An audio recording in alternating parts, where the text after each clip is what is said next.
ரூபாய் 1000 போடலாம். அது சிம்பல் கிடையாது. ரூபாயினுடைய ஆரம்ப வார்த்தை. வெறும் ரூன்னு ஒரு வார்த்தையை போடக்கூடாது. நான் சிம்பல் கரன்சி சிம்பல் இப்படி போடலாங்க. நார்மல் சிம்பல் நம்ம 2010 இருந்து போடலாம். கரன்சி சிம்பலுக்கு தனியா ஒரு வேல்யூ இருக்கு. ஏன்னா அது இந்தியாவுடைய கரன்சி சிம்பல், அவ்வளவுதான். இதே நான் 1000 தமிழ் எழுதும் போது ரூபாய் 1000 எழுதுவேன். கர்நாடகால போனா அவங்களும் ரூபாய் 1000 எழுதுவாங்க. நாங்க தமிழ்ல ரூ எழுதுற மாதிரி கர்நாடகாலையும் ரூ எழுதுவாங்க. ஒரு மாநிலத்திலையும் அந்தந்த மொழி என்ன இருக்கோ தாய்மொழியினுடைய முதல் வார்த்தையை நீங்க பயன்படுத்தலாம்.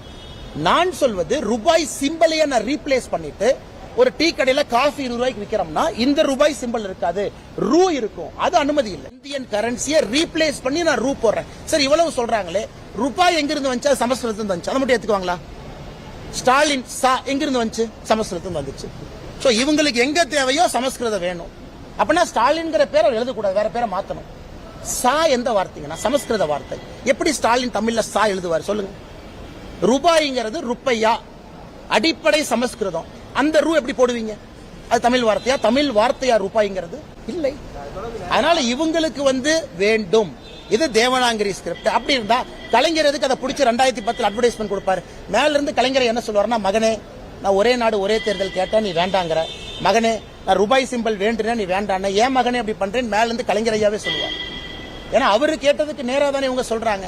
எப்படி இது மாநில உரிமையாகும்? ஒரு தமிழன் கொடுத்ததை பஞ்சாப்கார ஏத்துக்கிட்டான், தமிழன் கொடுத்ததை ஹரியானாக்கார ஏத்துக்கிட்டான், தமிழன் கொடுத்ததை நாகாலாந்துக்கார ஏத்துக்கிட்டான். யாராச்சும் தமிழன் சொன்னானா? எல்லாம் ஏத்துக்கிட்டான். தமிழ்நாட்டுக்கு பெருமை தானே. 2010 தமிழ்நாட்டுக்கு பெருமை, 2025 தமிழ்நாட்டுக்கு சிறுமையா? என்னென்ன லாஜிக் பேசுறாங்க?